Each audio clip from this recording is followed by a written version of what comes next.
ইরানে মার্কিন ইসরায়েল হামলার পর থেকেই পারস্য উপসাগর ও হরমুজ প্রণালীতে তেল পরিবহন ব্যাহত হয়েছে। আগে যেখানে এই পথ দিয়ে যাওয়া তেলের প্রায় ৮০% ছিল এশিয়ার গন্তব্যে, এখন সেখানে দেখা দিয়েছে তীব্র অনিশ্চয়তা। এই পরিস্থিতিতে দক্ষিণ কোরিয়া, ফিলিপাইন, ভারত ও ইন্দোনেশিয়ার মতো দেশগুলো রাশিয়া ও ইরানের সঙ্গে যোগাযোগ নতুন করে বাড়াচ্ছে। পশ্চিমা নিষেধাজ্ঞা মেনে চলা দেশগুলোও এখন জ্বালানি নিরাপত্তার কথা ভেবে অবস্থান বদলাতে বাধ্য হচ্ছে।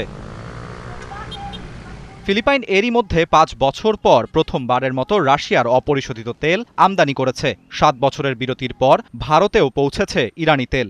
একই সঙ্গে ইন্দোনেশিয়া রাশিয়ার সঙ্গে জ্বালানি আমদানির আলোচনা চালাচ্ছে।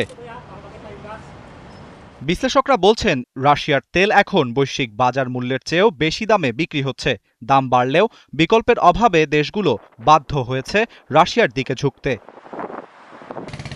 এদিকে এই সংকট রাশিয়ার প্রেসিডেন্ট ভ্লাদিমির পুতিনকে আবারও বিশ্বমঞ্চে গুরুত্বপূর্ণ করে তুলেছে। অনেক দেশ দ্রুত তেল পাওয়ার আশায় রাশিয়াকেই নির্ভরযোগ্য ভাবছে। বিশেষজ্ঞরা বলছেন, যুদ্ধ দীর্ঘায়িত হলে এশিয়ার জ্বালানি বাজারে অস্থিরতা আরও বাড়তে পারে, আর এতে বৈশ্বিক অর্থনীতিতেও পড়তে পারে বড় ধরনের প্রভাব।